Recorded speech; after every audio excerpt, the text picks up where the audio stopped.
All right, sports fans, welcome to the Explainer. We're skipping the pleasantries today and getting right to the action on the pitch. Look, the biggest sporting event North America has ever hosted is in full swing, and if you've been watching the matches, one thing is becoming glaringly obvious. We are witnessing absolute, unadulterated dominance. Today, we're breaking down the tactical masterclasses, the record-breaking star power, and the sheer intimidation factor of a team that, honestly, looks like they're playing a completely different sport than everyone else right now.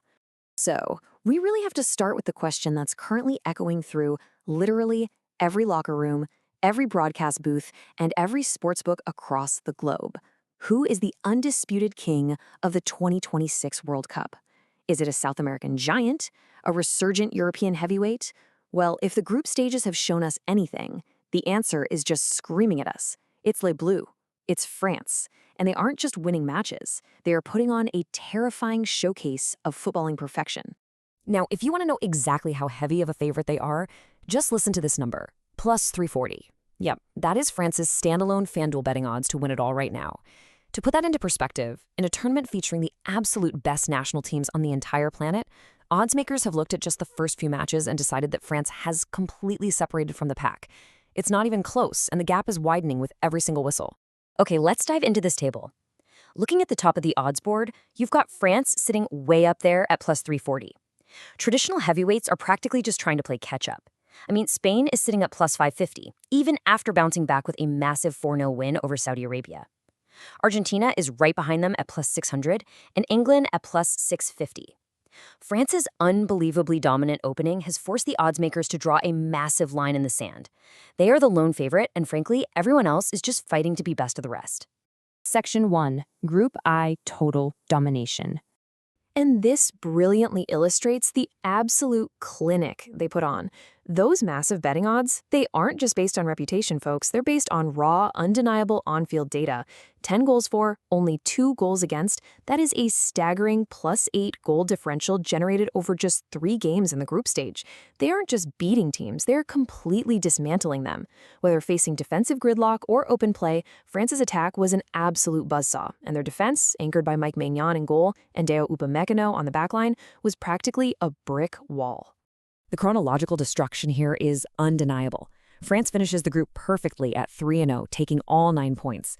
They left a very solid Norway squad, who, by the way, still managed 6 points, and a tough Senegal team completely in the dust. And remember, Senegal is a team that actually upset France back in the 2002 World Cup opener.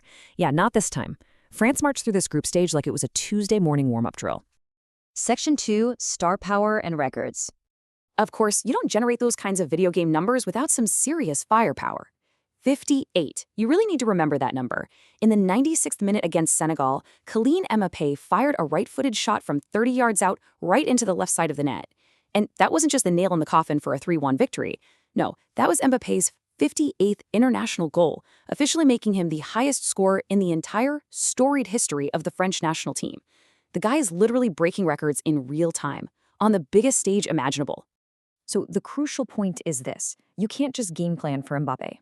Let's say you miraculously double-team him. Even though he already has 4 goals in this tournament, what happens? Well, Ousmane Dembélé is just waiting on the wing to drop a 32-minute hat-trick on you, exactly like he did against Norway, scoring in the 7th, 20th, and 32nd minutes. And hey, if the veterans need a breather, relentless youth steps right up. Bradley Barcola came off the bench against Senegal and scored within 2 minutes. Désiré Doué started against Norway and found the back of the net in stoppage time. Their depth is just, it's simply unfair. Section 3. Deschamps' Tactical Masterclass. Now, let's slow down for a second because pure talent only gets you so far in World Cup. You need a chalkboard tactical advantage. France isn't just relying on their athletic superiority. Look back at their opener against Senegal. For the first 45 minutes, they actually looked pretty disconnected. They had possession, sure, but they couldn't turn it into a final third threat against a really disciplined Senegalese defense.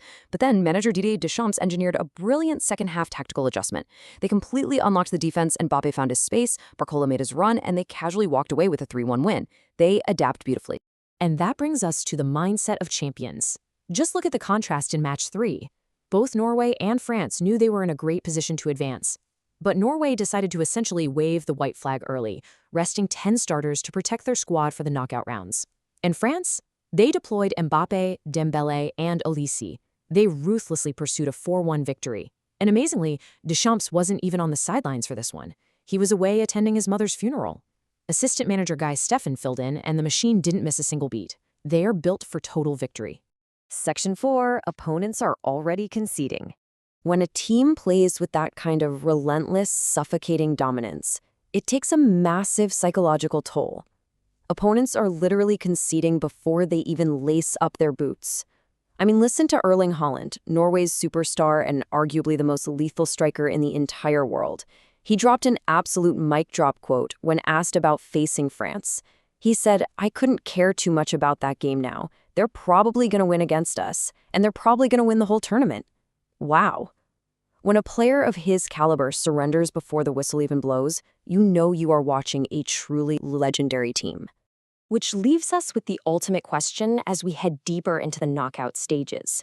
Is the 2026 World Cup already France's to lose? Or can anyone, a Spain, an Argentina, an England, crack the code of Les Bleus? They have the odds, they have the goals, they have the history-making superstars, and they have the tactical brilliance. Keep watching the tournament, sports fans, because if someone is actually going to dethrone these kings, it is going to take the game of a lifetime. Thanks for joining me on this explainer, and we will catch you right after the next round of matches.